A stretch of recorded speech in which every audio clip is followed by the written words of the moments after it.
નમસ્તે મિત્રો, તો સ્વાગત છે તમારું મારી યુટ્યુબ ચેનલ પર। અને આજે આપણે બનાવી રહ્યા છીએ કાજુ કરીનું શાક।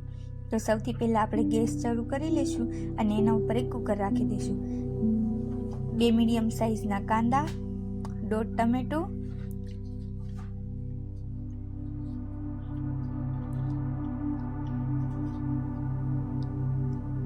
અને 6 આપણે અહીંયા લસણની કળી લીધી છે। એમાં આપણે અડધો ગ્લાસ જેટલું પાણી ઉમેરીશું।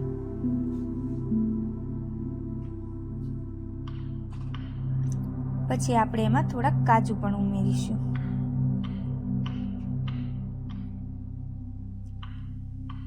મીડિયમ ગેસની ફ્લેમ રાખી અને આપણે આ બધી વસ્તુ બાફવા મૂકી દઈશું।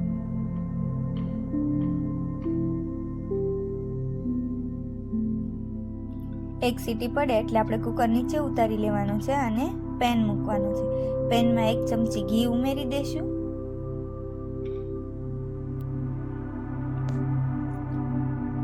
અને એમાં આપણે ચેક કરેલા કાજુને એડ કરી દઈશું।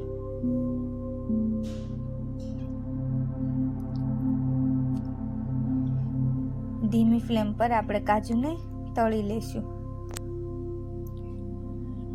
હવે આપણે બાફેલા કાંદા, ટમેટા અને લસણની પેસ્ટ બનાવવા માટે મિક્સી જારમાં એડ કરીશું।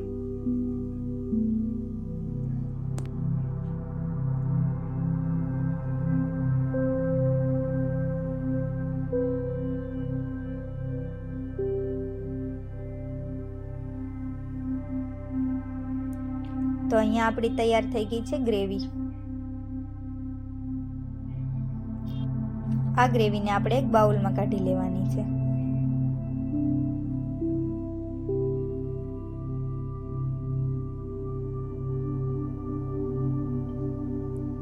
આપણે અહીંયા કાચના બાઉલમાં કાજુ કરીનો મસાલો લીધો છે જે તૈયાર મળે છે। એમાં આપણે થોડુંક દૂધ ઉમેરી અને એને મિક્સ કરી લઈશું। પછી આપણે ગેસની ફ્લેમ ઓન કરી અને એના ઉપર પેન મૂકીશું જેમાં આપણે કાજુ ફ્રાય કર્યા હતા। તો એમાં વધારે 1 ચમચી ઘી ઉમેરી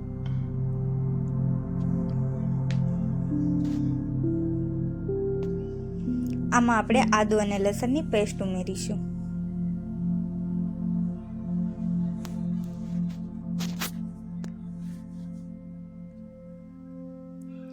સમારેલા કાંદા ઉમેરીશું।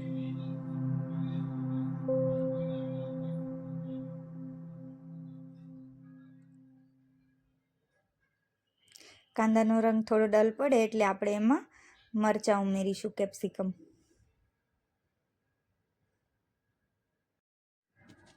ટમેટા પણ ઉમેરીશું।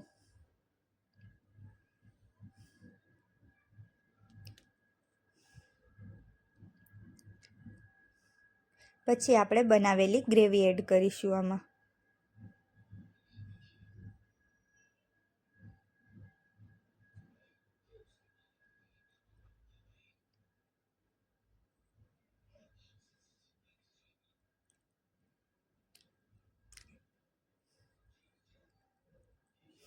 દોઢ ચમચી જેટલી હળદર ઉમેરીશું। 1 ચમચી જેટલી હિંગ ઉમેરીશું।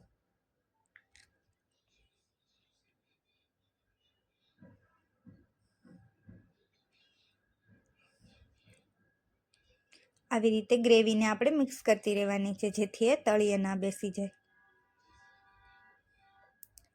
સ્વાદ અનુસાર મીઠું ઉમેરીશું।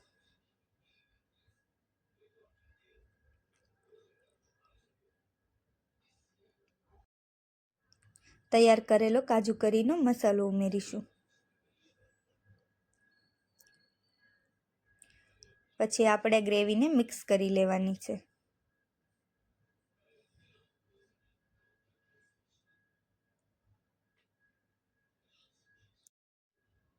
પછી આપણે તળેલા કાજુ ઉમેરીશું। ગ્રેવીને સતત મિક્સ કરતી રહેવાની છે। તેલ છૂટું પડે એટલે આપણે એમાં ધાણા ઉમેરીશું। રેસ્ટોરન્ટ જેવો સ્વાદ આવે એટલા માટે આપણે અહીંયા 1 સ્લાઇડ ચીઝ પણ ઉમેરીશું।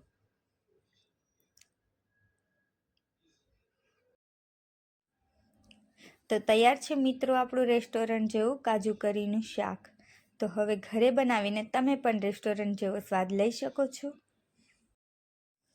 તો આવી જ રીતે અવનવી રસોઈ શીખવા માટે મારી ચેનલને સબસ્ક્રાઈબ કરો. મારા વિડીયોને લાઈક કરો તથા શેર કરો. મળીશું આગળના વિડીયોમાં. ત્યાં સુધી રાધે રાધે.